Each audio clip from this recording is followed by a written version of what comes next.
The legendary ancient Greek poet Aesop, who lived over 2,500 years ago, said, "A man is known by the company he keeps."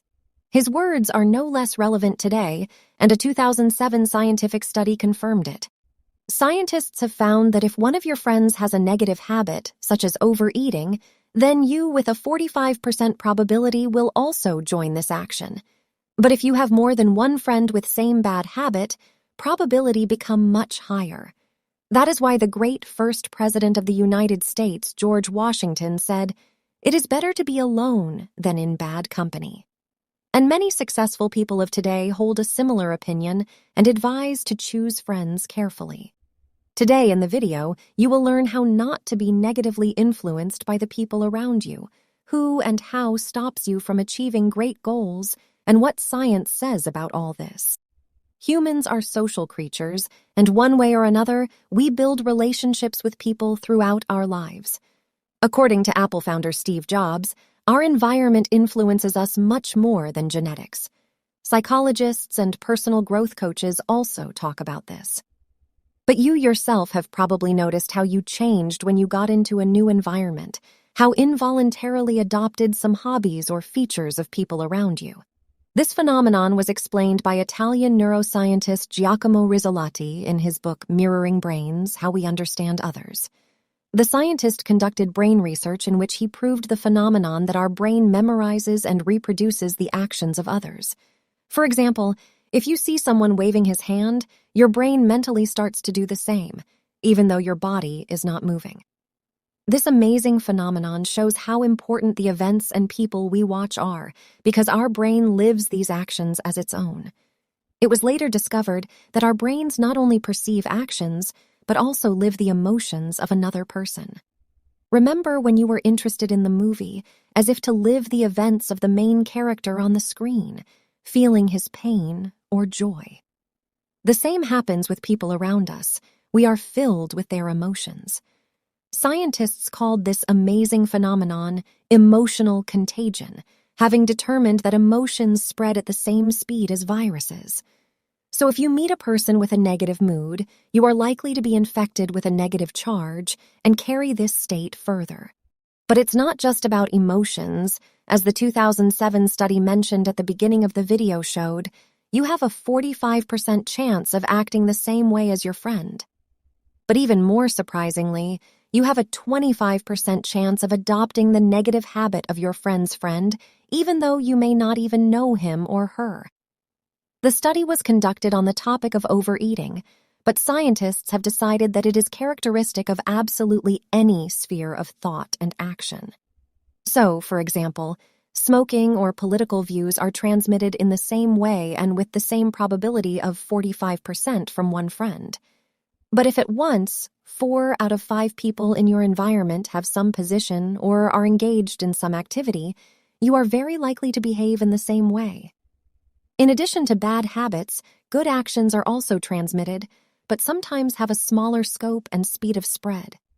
In the book, The Power of the Other by Henry Cloud, author expressed the thought, "You can't choose whether or not others will influence your life. They will. But you can choose what kind of power others will have in your life." Now you know that today science confirms the words of the ancient Greek philosopher several thousand years ago. But let's find out how to analyze your environment and how not to be negatively influenced by own friends. In the meantime, please subscribe. It is very important for our newly created channel. Thank you. First, we need to divide the people around us into 2 categories. The first is the communication that we choose ourselves, and the second is forced communication. For example, the second group includes your colleagues. We often do not choose with whom to spend time during working hours, but it is a huge part of our life. It is not uncommon to encounter negative coworkers who want to impose their unnecessary values on us. From scientific studies, we know that our brains are very susceptible, and such social connections are very harmful. So what can we do? How to reduce the negative effect of such communication? First of all, you need to realize that the stronger a person's internal reference point is, the harder it is for him to be negatively influenced and let other people's negative ideas into his head. For example, If you are firmly convinced by your own experience that it is necessary to exercise for health, it will be very difficult for others to introduce doubts into your idea. The more established understandings you have in your head, the harder it is to change your views. In addition to established beliefs, you need to set your own goals so that you have a reference point to move toward. Also, try to learn as much as you can in all areas of life, because the more intelligent and positive thoughts you have in your head, the harder it is for the negative beliefs of others to influence you. Also, follow these rules when you start a forced conversation with someone.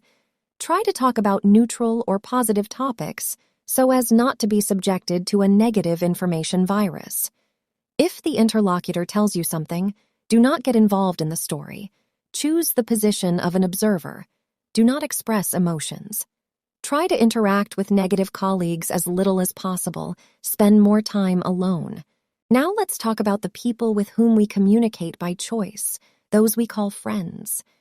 It should be understood that every meeting with a person is shaped by our need for something. For example, if you want to drink, you will find a friend who will go drinking with you. If you want to do sports, you will find someone with whom you want to jog in the park. That's why every friendship is formed by a common goal and a common desire. People in our environment often share our values, goals, and desires, so we build lasting relationships with them. Let's take an example from life. Bill Gates and Warren Buffett have been friends for over 25 years. Our fictional characters Alex and Michael have also been friends for 25 years. Both pairs of friends have the same goals and values. Buffett said on this topic, "You will move in the direction of the people that you associate with." Stop the video and think about the words of a great investor. You are like a magnet attracting people who are like you, who have the same life values, and most importantly, the same goals. Most people in modern society have a goal to have fun and just enjoy life, and it is very easy to find people for such a request.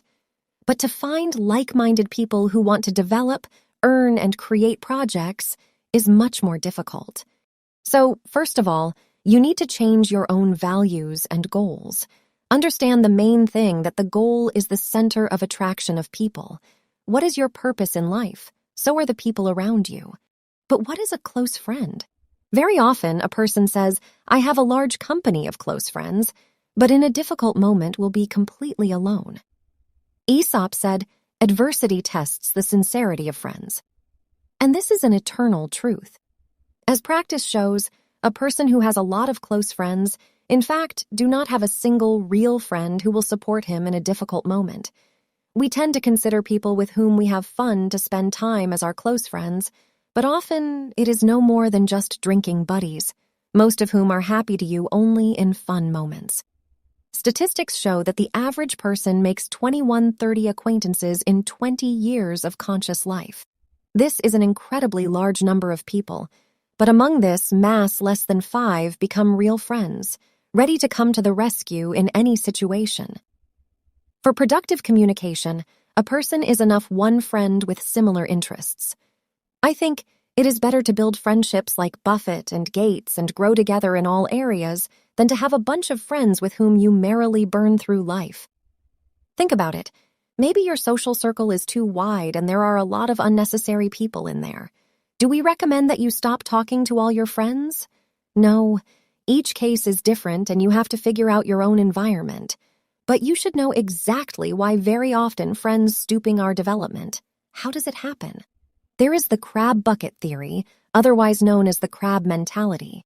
As experiments show, if you put one crab in a bucket, it will get out. But if there are several crabs in the bucket, they see someone climb out, cling to him, and pull him down. In the end, everyone stays in the bucket and no one can get out. It's an interesting fact, isn't it?